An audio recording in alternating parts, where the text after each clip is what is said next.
Love this podcast? Support this show through the supporter feature from Acast. It's up to you how much you give, and there's no regular commitment. Just hit the link in the show description to support now. Fly on the wall feel. All right, we're rolling, and we're going to come in. I'll give you a count on Facebook Live.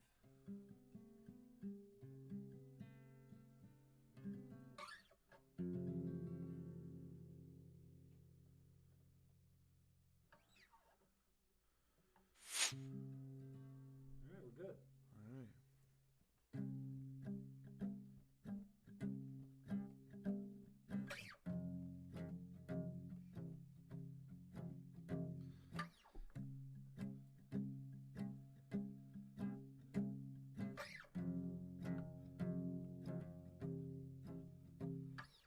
Lost in the madness, can't find your way to the door.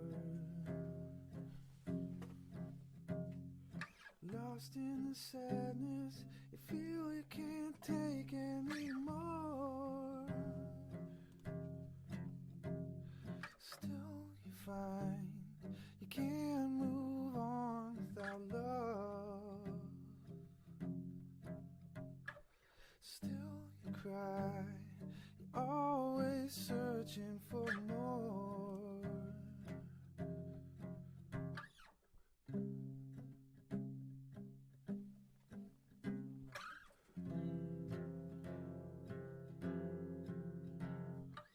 Highways and byways, running away, you can't find your way back home. Tossing and turning, your mind's still spinning, you feel you can't take anymore. Still you find you can't move on without love. Still you cry, you're always searching for more. Memories, I see you stepping out lightly on the floor. In memories, I see you always walking out that door. Still you find you can't move on without love. Still you cry, always searching for more. Yes, you are. Lost in the madness, you can't find your way to the door. Still you cry, you're always searching for more. Yes, you are. Still you cry, always searching for more. Yes, you are. Lost in the madness, you can't find your way to the door. Yeah, brother. MJB. Matthew voice James cracked. Blake, live in the cellar. My Cellar voice cracked sessions. out for a minute. We'll talk about this. New album coming up. Matthew James Blake. Yeah, so share it around. We're live on Facebook Live. We'll be recorded later with the enhanced audio later on YouTube. As mentioned, MJB, Matthew James Blake. Thank you for taking the time. I appreciate it.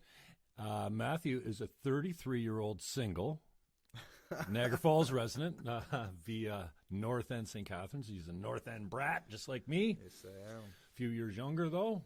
Just a couple. No. And a practitioner of musical witchcraft, I like to say. We use that in most flattering of senses. So, dude, I appreciate you coming in. And great timing, too, because you got a lot of stuff coming up. We got the West Coast Mystery Train Tour coming up. And the West Coast... What's the album called? Same thing? West Coast Mystery Train. It's the same name of the album? It's an EP, a short play record. Right on. CD release, Mate, March 18th? March 18th. Yeah, Monte Horseshoe Cafe. Tavern. Yeah, playing the Horseshoe on April 2nd. My first time at it. So. At the Horseshoe? Yeah. Great venue, legendary venue, yeah. man. And then you're gonna trip across the country. Yeah, on the Via Rail train. Via Rail. Performing on the Via Rail train. Yeah. 5 days to get across country. 5 days and a bit. Few gigs a day. Yeah, 3 45-minute sets. You're gonna be playing in the liquid relief car. Like, in other words, it's gonna be a lounge. Can you drink on that part of the train? I can. Or can you drink everywhere on the train? I'm allowed to drink, but I'm not allowed to drink while performing. All right. That was their stipulation. So are you gonna go? You're gonna spend some time in your own cabin and pre-drink before you get on stage, so you don't. At least post-drink in case Via Rail's watching. And we're both sober, so that should tell you something. I haven't been drinking that much these days, but I've been known to get tricked here and there. But we made a decision rather than what do I call it? Adjust the altitude before the session. That we would do this with a clean head. You just woke up like 15 minutes ago. I've been up since 9 or 6:30 or something like that. These musicians, they don't call them out until afternoon. You know, it's. I love you guys anyway. So and then the Roxy Cabaret in Vancouver. That sounds like a really cool venue. It's a legendary venue. Yeah, I've heard the name. It's the Horseshoe Tavern of Vancouver, I guess you could say. No, I'm sure they don't like being compared to. Well, maybe they do. Legendary. It's one of them clubs, right, where it's like in that vein. But I'm playing with my old friend Chris Witowski, who I went to high school with. We won 5 championship rings for lacrosse. Holy Cross? Yeah.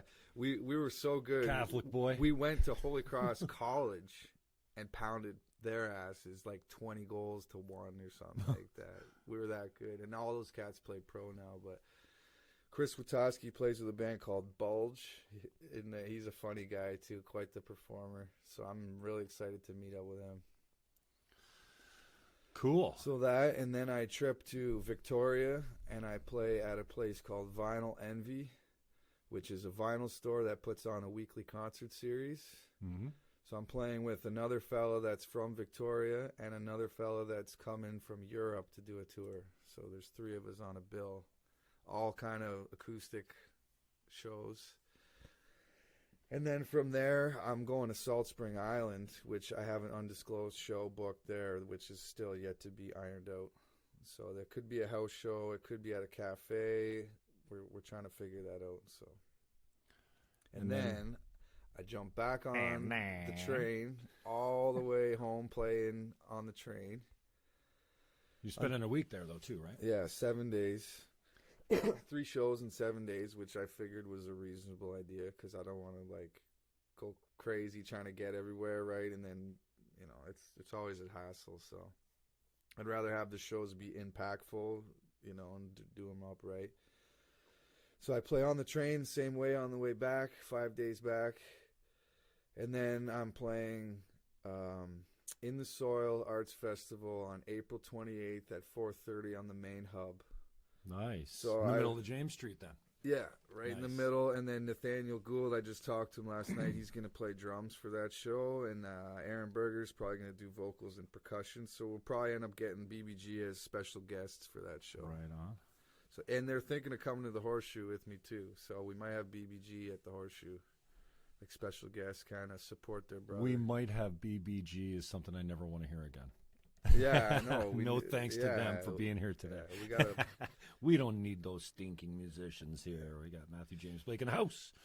Yeah, dude, so tell us a little bit about the album. Like, how many tracks you going to have on it? I know you've had a lot of help. Yeah, this has been amazing. This has been, and I've been, you know how I harp on you guys all the time. I need new music because I get sick of the music pretty quick. Well, not pretty. It takes me a few months, but usually I fall in love with an album like Color and Light, Aaron Berger, or wear it out. Yeah, the Black Flies or CD, Carl David. And then it goes on the shelf. And like I said to you online the other day, I shelved this. What was it? Haven't I said I shelved? It's been like I got to get it back into the rotation because I still love it. Yeah. It's just I'm done with it, so I put it away. Yeah. So I'm always the guy saying, "Give me some new stuff." And I don't think you recorded Heaven. I haven't recorded it properly. I've done just some rough stuff with it. Right. But I want to treat it well when I do it. give it the full gospel treatment. But that's going to change when I come back. This is something new for me. I bowed out of the game for quite a while intentionally. I just needed to get my life straight.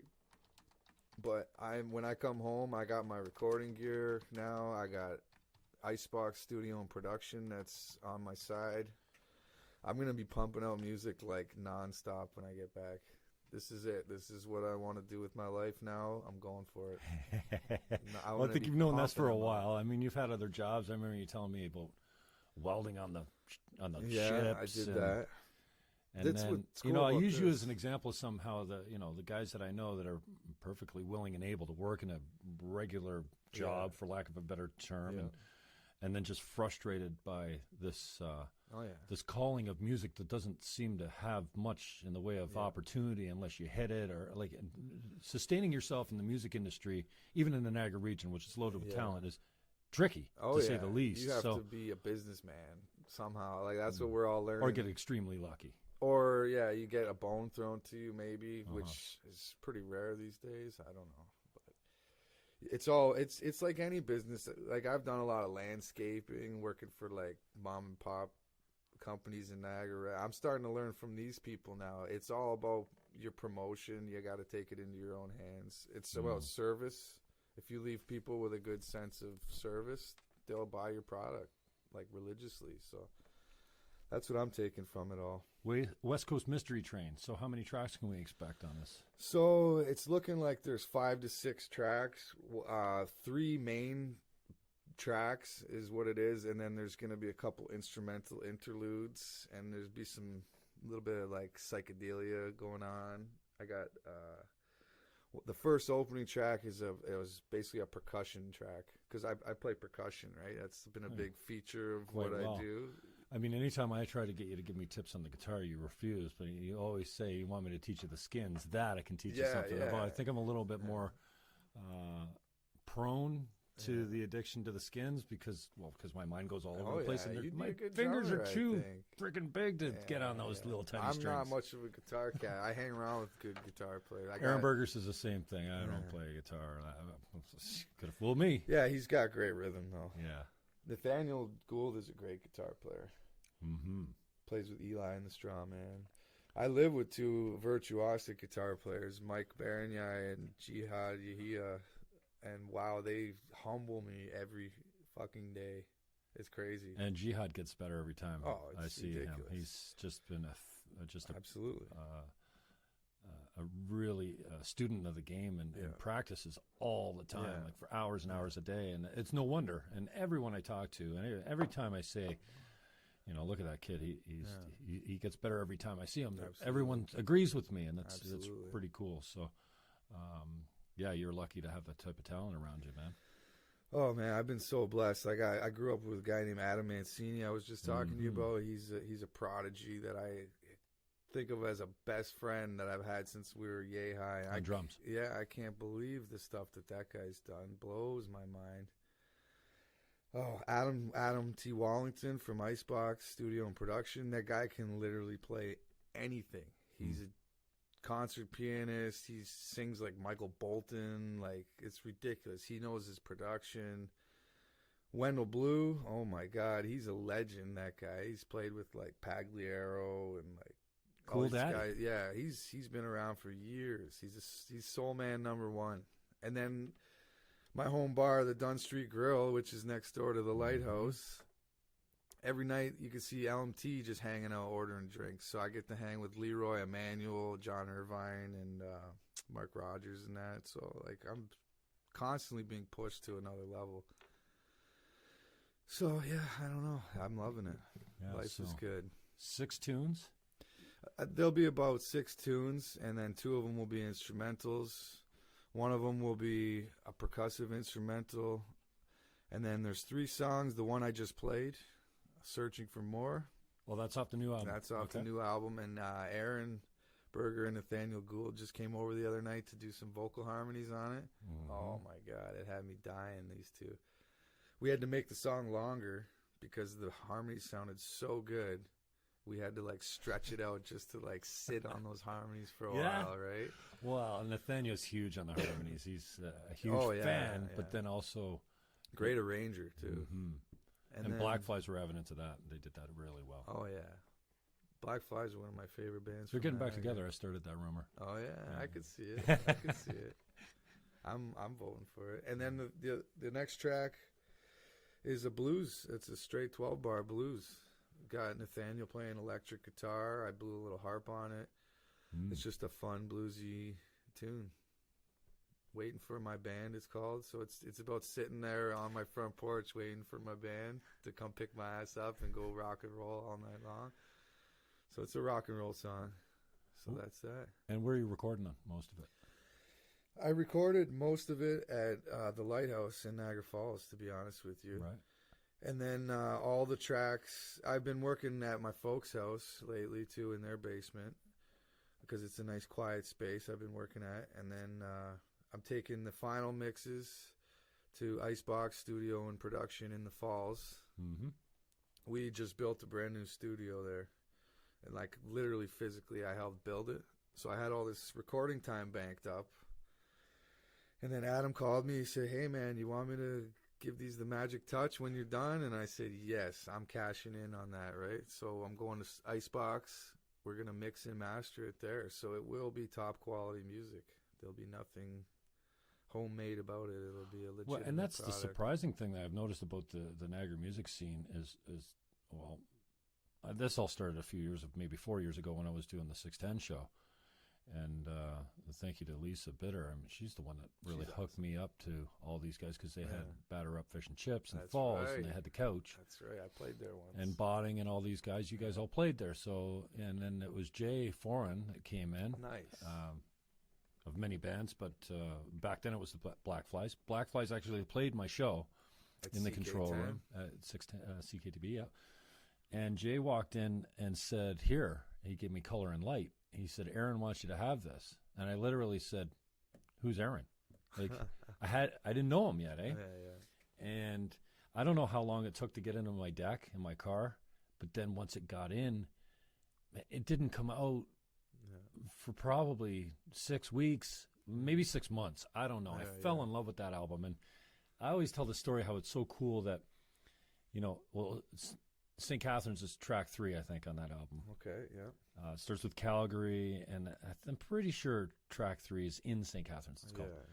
And, I'm just listening. I started track 1 and just listened through, and then I'm like, Calgary's awesome. A great tune. Great and Calgary was like one of the last tunes I came back around to because I was so hypnotized by track 3. The track 1 and 2 I just skipped over all the time because I want to get quickly to St. Catherine's, right? In St. Catherine's. And then I hear the name of my city in a song. It doesn't really occur to me that, this is a local act. And then I look down at my deck, and it says in St. Catherine's on it. I'm like, wait a second, the song's called in St. Catherine's? So I just, I love how you become enthralled with a song, and then you play the shit out of it. And then you end up skipping that song because now you're tired of it. And then Calgary, out of nowhere, the first 2 songs, I can't remember. So many great songs on that album. I should know it off by heart, the number of times I've listened to it. But then Calgary, because of the first track, but got skipped all the time so I could get to track 3, slowly as you just listen to it all the way around and one starts to repeat after the last song, I'm like, whoa, and now I'm totally, And then, what is it, The Island? The Island. Is it the second last song? I don't know. Near the end. Not a song I was, fond of at the beginning. And then as it comes around, after you've worn the other tracks out, then you're like, whoa, Calgary. And what a beautiful story Calgary is, too. It is, That's about traveling the way I'm headed. I blew harp on Let It Roll on that album. Let It Roll, one of my favorite tunes. 5, 6, and 7 off that album are just awesome tunes. I think Let It Roll is 5, but 5, 6, and 7 are just awesome tracks. So I got a chance to play drum. I played the drums on Aaron's next album that's coming out. He's releasing a vinyl. I believe the title, so far the working title is On Healing Ground. So I got to play. That's my first time playing a full-length drum album. So I'm super excited about that. And you'll be interested in that one too, because it's the total opposite approach of Color and Light. It's very stripped down, more acoustic, more off the floor. Like, we didn't even use a click track for half of it. Joe Lipinski's doing it, so it'll have a different sound. But the harmonies are amazing so far. We got Danielle Marconi playing violin again. She's on Color and Light. Johnny Alvarez on bass again. Nathaniel playing the guitars. So that's going to be a good record. I'm jacked for that. Keep on the lookout for that one, for sure. And Burger, Blake, and Gould, you guys put out an album a couple years ago. It was an EP? We're in the studio right now working on one. Yeah? Yeah, we're doing a new one. I'm recording YOY. I think Nathaniel's recording a song called, he might be doing Count Your Money, I'm not sure. But we're still working on that, but that won't be out till I get home. We won't get really working on that, but we've already done a few sessions. So there's a new BBG album on its way. Burger, Blake, and Gould? Yeah, now we just need Nathaniel to get his solo album back out there. Awesome. Now, give us a little insight into the construction of songs, because I don't know if you, as an artist, if you can kind of, if you even know where they come from or how they're constructed. But I've accused you several times, and I make a little bit of a joke about it, and people maybe misunderstand me when I carve you in public, but you're just not that fucking good to be coming up with these strong songs, man. So, and I constantly accuse you, like, where'd you rip that off of? And I know my music. Like, there's not much music that gets past me. I mean, locally anyways, these days. But, so, I mean, Heaven. What's the other show? Not Save Me. Long Road? No, well, Long Road. Street Sweeper. Street Sweeper. No, the other one we shared the other day that's on not Save Me, Black Show Coffee Me, something Singer. Me. It's on the Make Me Say? Make Me Say. Like, I mean, that is just the melodies. That's a sexy and, tune. Yeah, sexy. But, and these are prime examples. Please go check MJ out online. It's not hard to find. Just search Matthew James Blake. I've accused you of ripping these off because they're just that good. The hook is just monstrous. It's got that magnetism, that addictiveness that you don't want to put down. So can you point to, because I got a guitar over there in the corner that I got D down. I can play a solid D, all right. but I find it so frustrating. And then I know once in a while you get into that creative headspace, usually by, in my case, adjusting the altitude. You're not as low as you normally are. And then I just think the shit's just pouring out of you. Except my stuff doesn't come out as songs, and if it does, it comes out as someone else's songs, which is what I accuse you of doing. Because my joke is you're just not that damn good. No, I'm not. But I'm man, really you're not writing. a musician. You're writing original scores that that are worthy of whatever you want to call it. You know what I do? I rip them off. And that's the there's honest nothing to God original you truth. can say, yeah. That's the honest to God truth. Like, I even have songs where I'm literally straight up quoting Jerry Garcia, or like, that's what music is. None of it, it's all taken from somewhere, right? You can't reinvent the wheel, so to speak.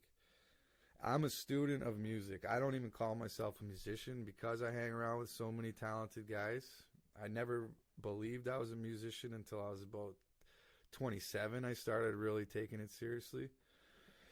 But I'm a student of music history. I know tons and tons of music. I'm an encyclopedia for history of music. My father brought me up on R&B records.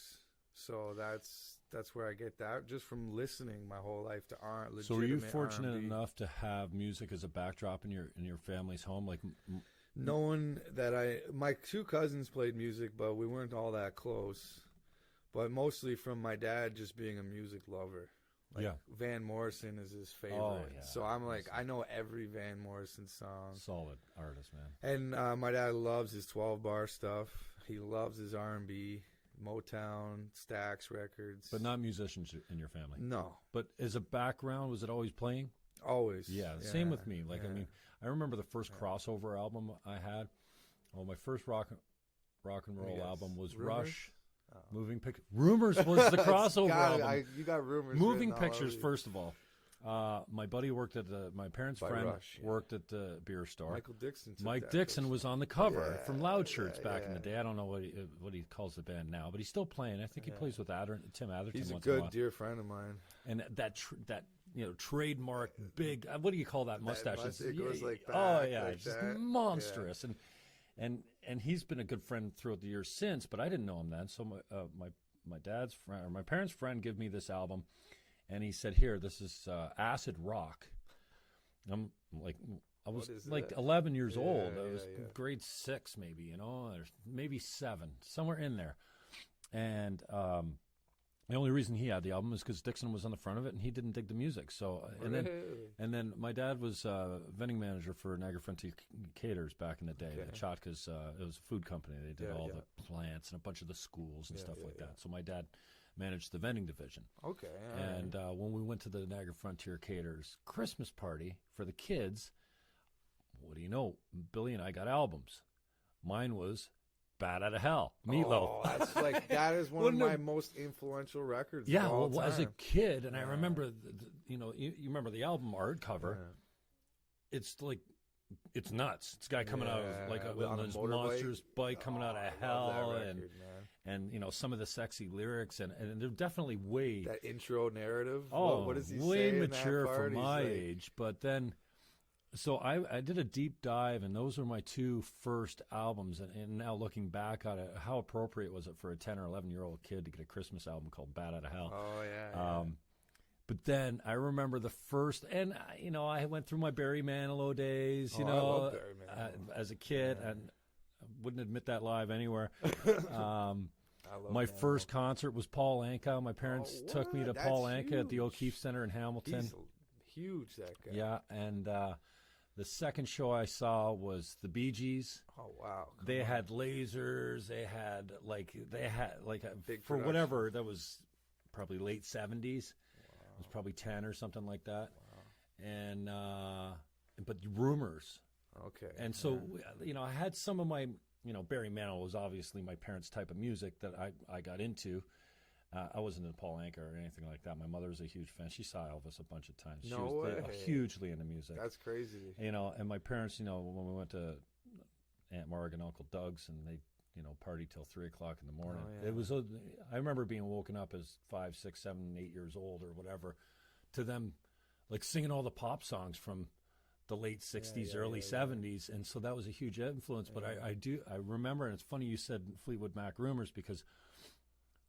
The time, I don't know why or how, but I remember putting on their album going, oh, and then I couldn't stop. Oh, yeah. And how weird it was at the crossover. I felt like a grown-up now because I was listening to my parents' albums and actually liking it. And that's a groundbreaking record. That was like the first time folks had made a record without being in the same room together. Really? Yeah, because by that time they hated each other. Really? They had all like slept with each other and like couldn't stand being in a room together, so they would like ship around these tapes and like fly them to this studio, fly them to that studio, and that. So that's like a technological breakthrough, that album actually, and for it to sound so good is a feat. And now that's the commonplace. People are emailing each other tracks and making records all over the world, right? Have you ever seen the movie One Giant Leap? I've got the soundtrack, It's and amazing. with Speech, that artist Speech. I don't remember The song that. Braided Hair. Yeah, I do remember that. Braided hair, Yeah. braided hair, Now those guys were braided never hair. even in the same country. They do That's the right. That's vocals right. in Africa, Yeah. some tribal, whatever, and then ship it back to California and mix it. And then Michael Stipe was on it. Okay. Obviously, he was in California or in I the think States. Baba somewhere. Maal is on there too, and he's like one of the most legendary African artists of all time. Right, really earthy beats, kind of mixed in with I love that modern record. music. Yeah, dynamite. And there's a movie on it too. See, I didn't know it was a movie. My brother had the soundtrack when I used to raid his CD collection. That was one of my favorites because I was a huge fan of Arrested Development. Speech is from that group. Right. Remember Mr. Wendell? No. You know that song, Mr. Wendell. Yeah. Here, have $1. In fact, no, brother man, here, have 2. Yeah, you gotta know that song. Off that album? No, Giant Leap? Okay. Arrested Development was a colorful band in like the 90s when hip hop was getting real dark. These guys come out with like dreadlocks and like multicolored outfits and that, and kind of changed the whole hip hop scene. Yeah, I know that record. Yeah. I got it at home actually, and the way I got it was Carl David had it lying on the coffee table, and I'm like, "You got that record?" And he's like, "Here, have it." So I got that from Carl because I used to own it.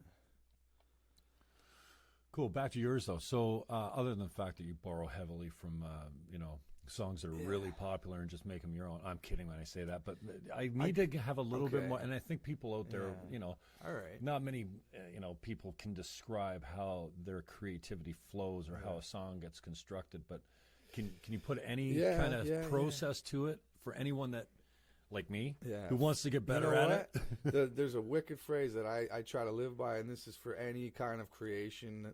First thought, best thought. That's how I roll. If you think of it, it's a great idea. It's when you give it a second thought, that's when the little guy in your head says like, "Oh no, that's not so good. You can't suck, say that. basically. Well, you're a little chopped." But yeah, basically. So if you can filter that and listen to your main voice, your true voice, the one that was there when you were a kid, that voice. The unadulterated. Yeah, not the censor that's like censoring everything. Yeah. So that's how when I get to those places, I just go with it. You throw it at the wall and see if it sticks. That's kind of how I roll. And then sort of like, I don't force anything. I don't sit there and say, I'm going to try to write a song tonight.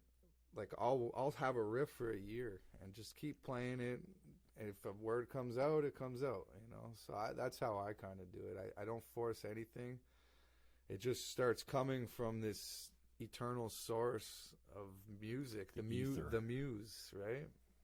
And it's about quieting those voices, I find, and just listening. And it's actually simpler than we think. Like, one of the easiest things to do is to write a song. The best way to do it, too, and I learned this from Wendell Blue, don't even pick up a guitar. Don't even use a piano. Go for a walk. Next thing you know, like I wrote most of my songs at work. If I'm doing work with my hands, all the songs start coming to me then. Or just walk. And then you start getting the lyrics, and then you can add the instruments later.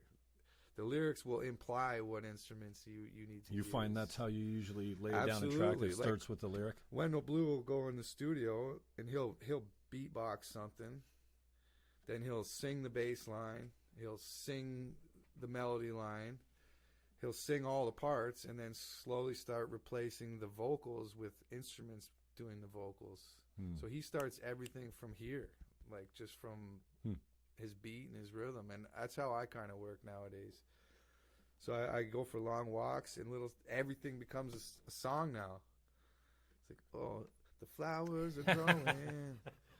The sun is I need up. to cut the grass. Yeah, like, you know what I mean? Cutting the grass. There's the Eagles. What's his name? Is it Fry? Not Fry. The other guy. Henley? Not Henley. The crazy one. The guitar player from the Eagles. He's got that song about. It's like he literally wrote it, cutting the lawn. Rocky Mountain High. Oh, Joe Walsh. Joe Walsh. He was literally cutting his lawn, and he's like, Rocky Mountain Way. Yeah, Rocky Mountain Way, because he's mowing his lawn and he's looking at the Rockies. So that's an example right there. That's kind of how I do it. It all comes from just daily life.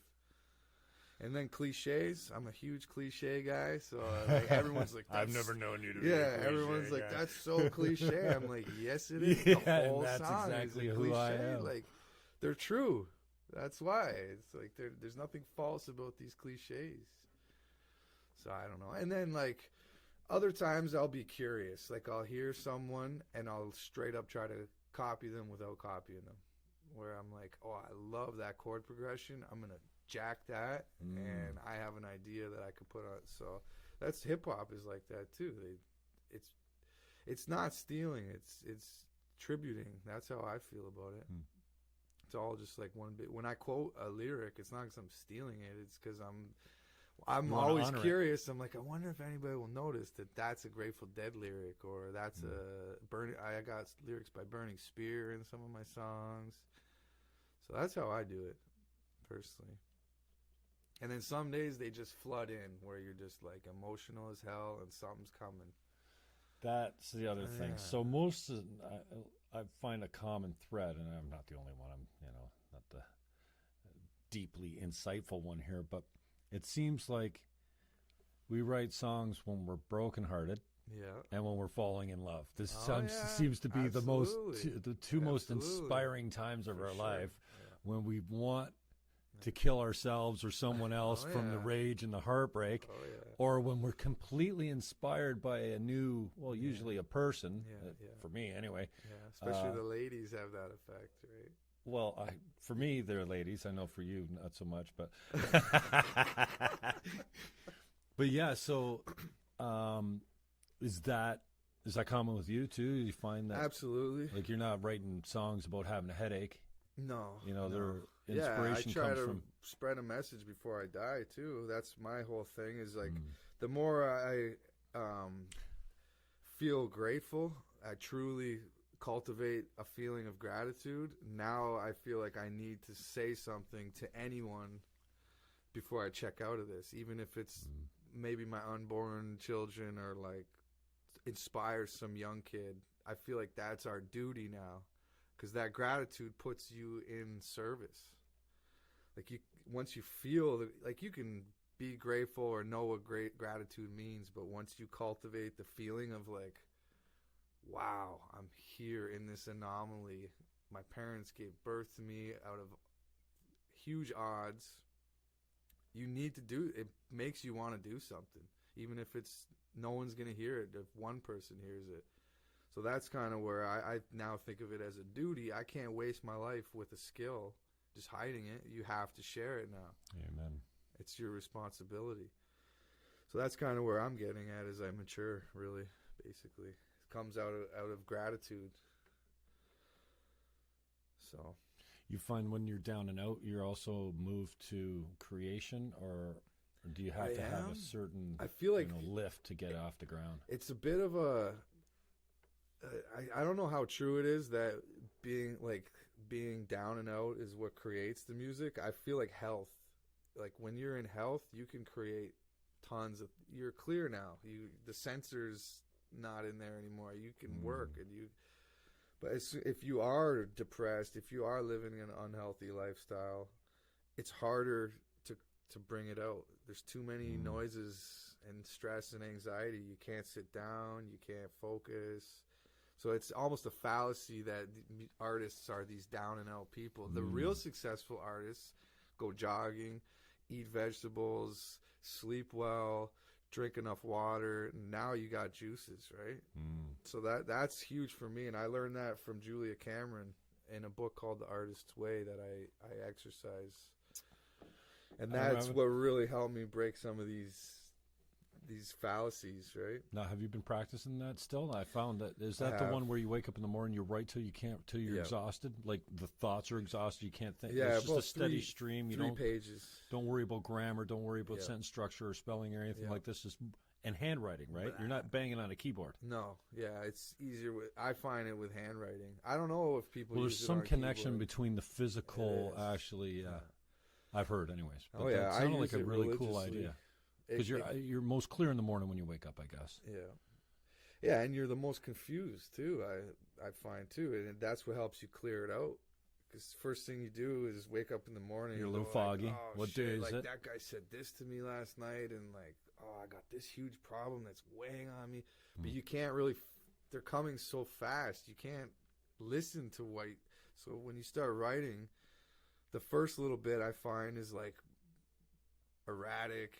You don't know what the fuck's going on. About halfway through, you start getting to these like, oh, I can do this. Oh, if I do this, this will change that, and then I'm gonna let this go, and then by the end, it sort of clears you out, like gets it all out of there. Now you can start fresh. And one thing I noticed, it made me into a kinder person, because all of my complaints are now in this secret piece of paper that's in my secret stash that I'm probably gonna burn one day. And now I don't have to come out and like be bitchy to my roommates or, like tell my girlfriend to fuck off or whatever, right? Because it's already down there and I've already come up with a solution. And now you're like, hey, how's it going? I'm having a great day. And people are like, wow, you're friendly. Now, did they coach you in, what's the book called again? It's called The Artist's Way by Julia Cameron.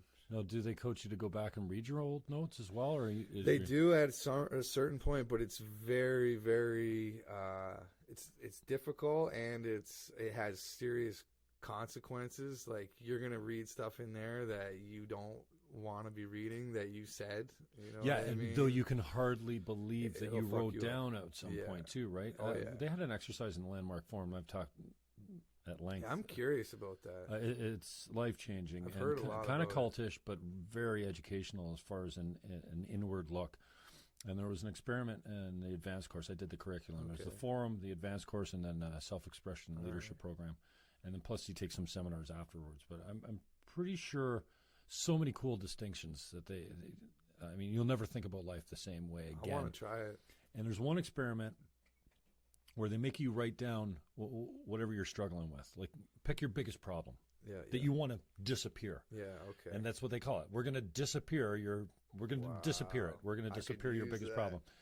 And so what they get you to do is they write every detail of your biggest bitch down, whatever you're dealing with, whatever the story is. Maybe it's my story about you, and just write and write and write and write and write, and then they make you write some more, and then write some more, and then come on, add to it, add to the impact of it going global. Oh yeah, they make you get so specific, and they're like, I don't even care if it's bullshit or accurate. Just keep writing. It doesn't have to, like, just add more to the story, make it into something huge. And then what you're left with, they make you read out loud to a partner. Wow. And then they make you read it again and again and again. And I'm telling you, you're not done the second or the third. They make you read it 7 or 8 or 10, 12 times, whatever. Okay, and read it again. And out loud, you're taking this, what ends up being a bullshit story. Yeah. And by the time you get to the 7th, 8th, 9th, 10th read of this, you can't even get through it because now it's comedy. Now you're like, I can't believe No, I can't even. I wrote this. Not only did I write this, I believed it. Like, you can't even. And that's what I think they called it, disappearing your problem. Ooh, I like that. And I just thought it was absolutely genius from the standpoint that, and I can just imagine going back on your own notes and everyone's told me about journaling, right? Yeah. And to see that snapshot and that frustration or that inspiration, that love or that hate or that whatever you were dealing with that day, and to go back to it and go, wow. Oh, yeah. Well, who was I then? Yeah, and look at me now. You don't feel like that same person anymore. But once you get through, like when you first start, you got a whole whack of complaints. 6 months down the road, you read the end, and your whole morning pages are like, great, I got this to do today. I'm going to do the Jim Fannon Show. I got this album release coming out. I got to get this prepared. I got to do this and that. And you're like, where did all my complaints go now? Because they were just petty complaints in the first place, first world problems. So, and then you get yourself in all these lies too. Oh yeah, right? And you go, wait a second, blaming people. How how could I even have imagined that? Where did that creative faculty come up to push that off on someone else rather than stand up and go, hey, and I like to think I'm that guy. Mirror. Yeah, I am a product. Like, I'm only sitting here right now because of all my choices up to this point. Yeah. My mother and father aren't to blame. No. But, the fact that I got fired from whatever, it's not anyone else's fault. And so where I sit today, I think I've been pretty good at that, maybe too good at it, because, you can get to a point where, like, oh, geez, am I going to catch a break? Yeah. Here? Oh, yeah. But, oh yeah, and then she advises you to burn them. Oh yeah, you do burn them after you read through them like one time. She's like, don't read them for a while either. Like I think third quarter through the little book there, she's like, okay, now you're gonna read them. Be very, very careful. Really? So then you read through them.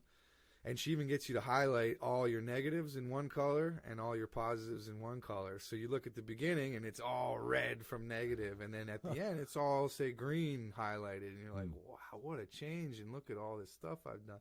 And then you burn them. I've thrown them over the falls. I did that once. I went for a walk and just went, whew. It felt so good. No one's going to see them, because that's another thing. It's detrimental if someone else reads them. And I didn't really think of that before. I'm like, Okay, I once had an ex-girlfriend find them under my bed and read them. It was a fucking night. It threw me way back now. Because now my relationship went south from one reading. Really? So now I've got this again, so I got to start over. It's going to be about another 6 months to dig myself out of this one. I just hurt someone I love really badly. She freaked, dude. And I was like, that's why she said hide them.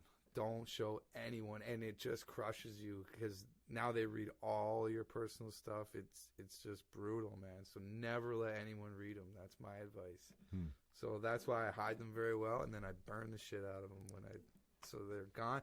And there's something about fire. If you're into that mystical stuff, it just like sends it off. It makes it disappear. Throws like it up to the said. gods, right? Yeah. It takes it up as almost like a burn off or sacrifice. Yeah. And I thought the water was great words. too to wash them down, man. So yeah, and before I leave, I have a huge stack that they helped me get this done.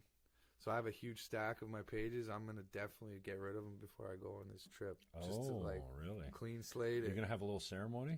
I'll probably. Have a few of the boys over? Yeah. See, that's the thing. Like, even then, when it's in the fire, people could be looking and reading it. Like, hey, my name's in there. What the fuck did I do to you, bro? I see a special colored flame. That must be me. Oh, God. It's a riot. But there's all sorts of other little things in that book, little weekly exercises that are mind-blowing, like mailing letters to yourself, that kind of thing. Like, you get a letter, like, 3 weeks down the road telling you how good you are at, and you're like, hey, I am pretty good. Eh? You know what I mean? That's part of the same book. I got one in my wallet, too. She's like, carry this in your wallet. And it's a note to self? Yeah, it's an artist's prayer. I'll even read it. Okay. Now, you wrote and mailed this to yourself. Yeah. Okay. And then now I carry it. I pray for the artist within myself and all things. I pray and ask for guidance from the Creator within. I pray for the strength of interdependence and learn the wisdom to be a kind man. I pray that I may forgive myself and those that have hurt me. I love all things and ask for the courage to honor all my relations. I pray for forgiveness from all those that I've hurt. I am grateful for the opportunity to learn from these lessons. I pray for the ancestors and my relations in spirit to guide my hand in my creative recovery. Please, God and my loved ones, show me the way to health. Wow. So that's amen, heavy, brother. man. Preach. Preach. Yeah. Oh, God. That's beauty, man. So what do you Matthew think? James Blake is my This guest. is Check him fun. out on, I really appreciate you coming in, dude. And it's been I a while love the since I show, did, man. and I've shared with you, you know what, I kind of feel like my self-expression's been a little yanked out from, I really enjoy doing the show, but I can't seem to replicate it in my freaking cellar down here without looking at, and I spent a lot of time actually getting the sound right in here. I love it. And the lighting's not perfect and stuff like that, but, if I try and do a monologue, because I'm really struggling right now. I'm swinging so far right these days politically. Okay. Like, I'm a lefty. I'm like an 8 or 9 time Green Party candidate. Yeah, There's yeah, no yeah. more well, I mean, they're fiscally what conservative. Makes you go right?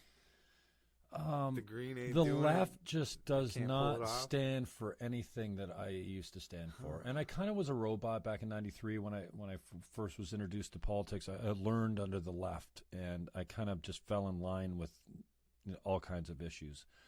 And I'm still a lefty, but anyways, I'm swinging right, and it's been very painful for me because the right actually is quite a standing for change. freedom of speech right now. And it's the left going, you can't say that, or we can't have that now speaker come to our you notice university. that?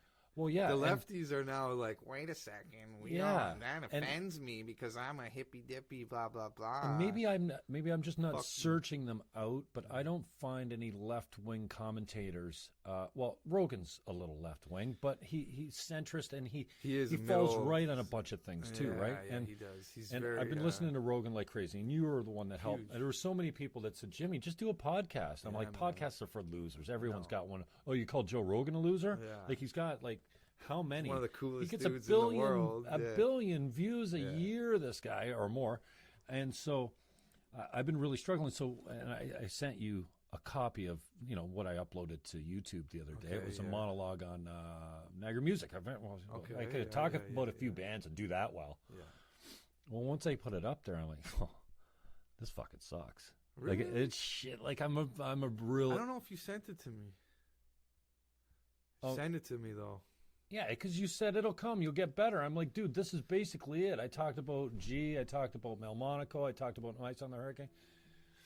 Anyways, it doesn't matter. Okay. So I've been.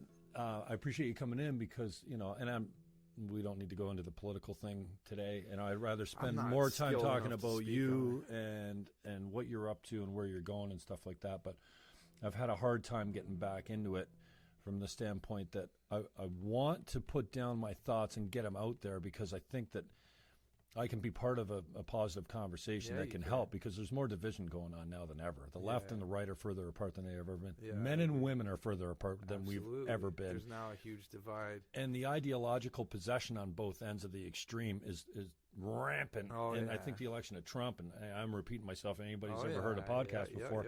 I see where you're going. But I desperately want to be part of the conversation in the way that I think what we're forgetting is we got here together. We're different. Liberals and conservatives are different. Men and women are vastly different, think vastly differently. And what we forget is we've come a long way. Yeah. We got a long way to go. And we're not going there alone. We need each other. Like liberals and conservatives are good at different things. Men and women, good at different things. We need each other to get down the road. And right now I feel like the conversation, especially by the left, is being muted by, you're just a white supremacist, you're a racist, you're a transphobe, you're a homophobe, you're a sexist, you hate women. Mm-hmm. Somebody on social media the other day, they're protesting, the protesters are the pro-lifers, right? They get pictures of like really graphic images of abortions and stuff like that standing on the corner. Yeah. Dude walks up, smashes their signs, right? Okay. And I'm like, well, that's not cool. Yeah. I get that you have every right to stand on the corner with graphic images. I don't care if your kids say whatever. That's freedom of expression. Yeah. So one of these social justice warriors says, more of this. I go, what? Assault? Yeah. Over freedom of speech? Yeah. Oh, you're a snowflake. You hate women because what? Yeah. Are you kidding me? You're telling that's news to me. So anyway, I appreciate you coming in because it's I haven't done this. I've had you on. I've had Jihad on. I had Anthony Sweet come in. What a beautiful human being. Anthony, he did a really nice podcast with me, and that was probably a year ago now.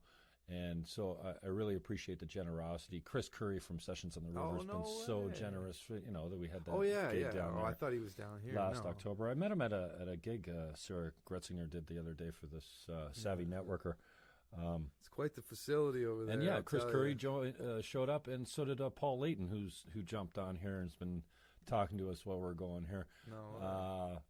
And so, I appreciate you coming on because, I don't have to worry about talking about that stuff. I can just sit with my homie. We can play some tunes and hopefully inspire someone maybe to pick up a guitar or, somebody that's struggling to reach out and say, hey, like, so, I think that's all we ever want is just to make a difference for someone, so.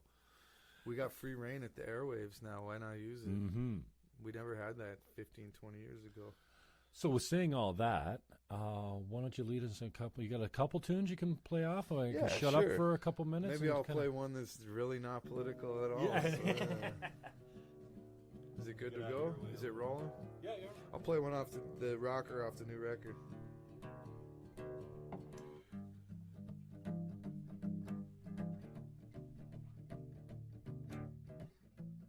Just a nice, quick, short one. Sitting on the front porch waiting for my band. Sitting on the front porch waiting for my band. We're gonna ride all night in this rock and roll band. Make them people scream and shout. Gonna make them people scream and shout. Come on, alright. We're gonna show them people what it's all about. It's about Flatfoot Gypsy out on the floor. Make a people holler, we can take it anymore. We're gonna rock it till the morning, turn the night into day. The boys in the band wouldn't have it any other way. Sitting on the front porch waiting for my band. I'm just sitting on the front porch waiting for my band. I'm just sitting on the front porch waiting for my band.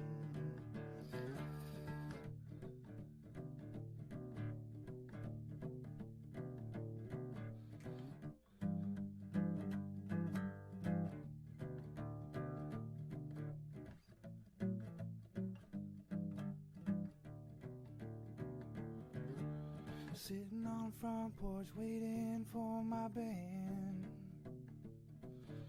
Sitting on the front porch waiting for my band. We're gonna ride all night in this rock and roll band. Well, your mama's alright, but your daddy doesn't understand. Mama's alright, daddy doesn't understand. No, I don't care what you say when I'm playing in a rock and roll band. We got a half tank of gas, a bottle of gin. Party gonna start, it ain't never gonna end. It's a barn raising roof, burning hell of a time. All the pretty girls are making mine on mine. Sitting on the front porch waiting for my band. I'm just sitting on the front porch waiting for my band. I'm just sitting on the front porch waiting for my band.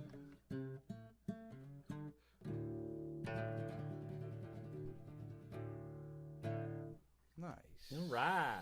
Little bluesy thing going. Yeah. I'm still warming up, so this is a good rehearsal for the old lad.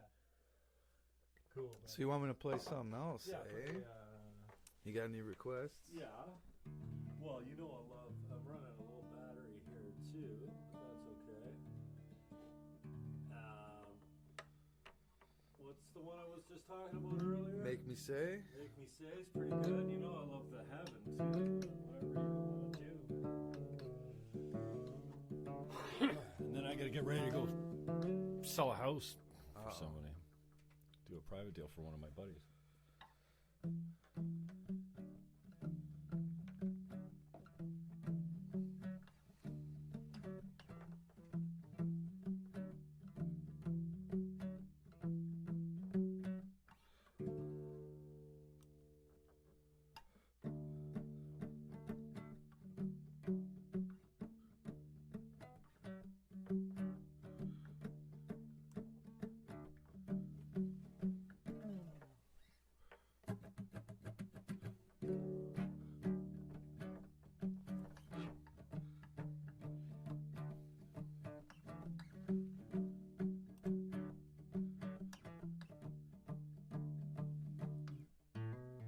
Baby gonna hit the highway. Baby gonna hit the road. Baby gonna learn the hard way. Learn how story been told. It's alright, pretty mama. It's alright, little girl. It's alright, pretty mama. It's alright, little girl. Baby gonna use her body. Baby gonna climb that pole. But listen what your mama told ya. Baby, don't sell your soul. It's alright, pretty mama. It's alright, little girl. It's alright, pretty mama. It's alright, little girl. You make me say, ooh, ah. Come make me say, ooh, ooh, ah. Baby gonna hit the highway. Baby gonna hit the road. Baby gonna learn the hard way. Learn how the story been told. It's alright, pretty mama. It's alright, little girl.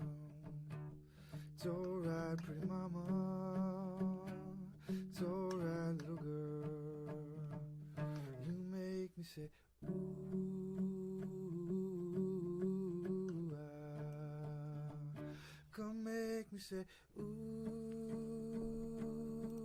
ooh, ah. Come make me say, ooh, ah. Come make me say, ooh, ooh, ah. You make me say, ooh. Come make me say, ah. Come make me say, ooh,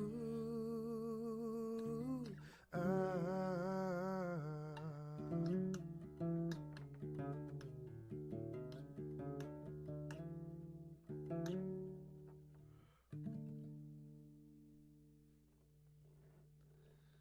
Thank you, Jim Fannon, Not for too having me, fucking brother. bad there, Yeah. MJ. Still working out the kinks. Got some Oh, more dude, love that things tune, to man. do. Where can we find that tune? Where is it? Bandcamp? mjblakemusic.bandcamp.com. Go check it out. And if you want to pre-order the album, West album? Coast Mystery West Coast Train, the Mystery next Train. album, dropping March 18th. That's at gofundme.com/Matthew James Blake. And it's Sunday, $10. March 18th, coming up at Mate Cafe, April 2nd at the Horseshoe Tavern. And then if you're going to cross country train on Via, Yeah, you'll you can catch him me. in the club car, Yeah. the booze car. And then I play actually Winnipeg train station. I got Oh. to get off and I got to do a set there. Okay. And then I play the Jasper train station both ways. So that should be interesting. Well, I'm proud of you, brother. Much love to you. And, yeah, I can't wait for the album to come out. I can't wait to hear a secret first rough track. Yeah. I usually can get myself down with one of those. And then good luck at Icebox Studios. Yep. And big shout out to Nathaniel Gould and he's Aaron helped me Berger huge. for backing you up and Yep. being your man. And support's huge. Yeah, in it this really type of is. industry, I right? didn't So- expect it. I kind of started out like I'm going to just do it on my own and we'll see what happens. And then all of a sudden, when you start doing things, people come out of the woodworks with support, right? And you have to learn to say yes. That's what I'm learning. Just say Make me yes. say. Make me say yes. Matthew James Blake, thank you very much, brother. I love you. Love you thank too, you buddy. to Ricochet Water. They're fueling us today. beautiful. And Tim Hortons, my first sponsor. With a triple cream, triple sweetener. Medium regular. Let's see if we win. Thanks for the people that jumped on. Give it a couple shares if you like. Leighton Overholt, Barbie Collins came on. Cool. Shelley Lewis, friend of mine. Oh, Candy Johnson from Out East. Hey, it's been a long time. Wow. Sean Spensley. Don't know what doesn't ring a bell. And then Paul Layton's been on for the whole duration, kind of chirping and throwing trash at everyone. Because we got some shady characters on here. G Sharp Yahia and Sean Spensley's calling out.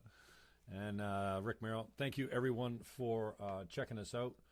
It's been a while since I came on. We got some more stuff coming up. I got Mayor Jim Diodati from the Falls book for June. Wow, that's cool. Not sure what the date is for that. Let me see if I can pull him up here before we run out of power. We got a few words for him in the Falls. Don't you worry. Oh, I call him Mayor Jimmy D because, well... I like him, though. I To like be him, completely honest with you. He's always got a smile on his face. You know who I like is Wayne Gates. Gates is a good shit, He man. comes I to our love gigs Gates, all too. the time. You see him out in the crowd at half our gigs. Yeah, and he you say, showed "Oh, up. what He a was nice even guy." sick. He was out of the cold there. He went to the church next door. And he actually is one. July 18th at 7 p.m. So it's a little bit into the future, but Mayor Jimmy D is booked. Cool. And I got him for 2 hours, so we're going That's to talk gonna about be anything we huge. want, commercial free, without interruption. If you've got some questions for Mayor Jim Diodati that you want me to ask him when he comes on the show, please forward them to me via Facebook or I'm going to tune into that one. realestate@teamniagara.ca is my email. It's the best one to use. And so we may jump on later. I got a 5 o'clock I got to hit and then a couple chores to do afterwards. But it's Friday night, so we never know. Maybe we'll get a couple of tequilas into us and come down here and get Maybe. crazy.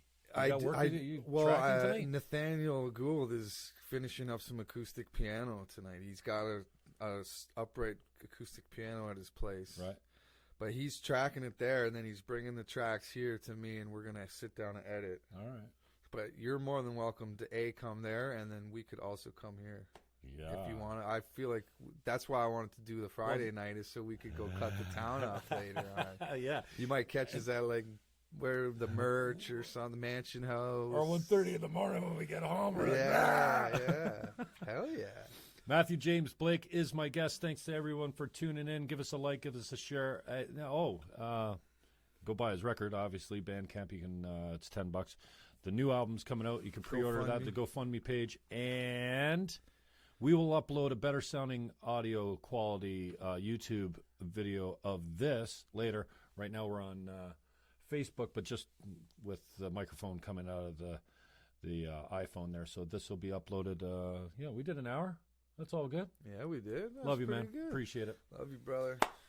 Peace out, y'all.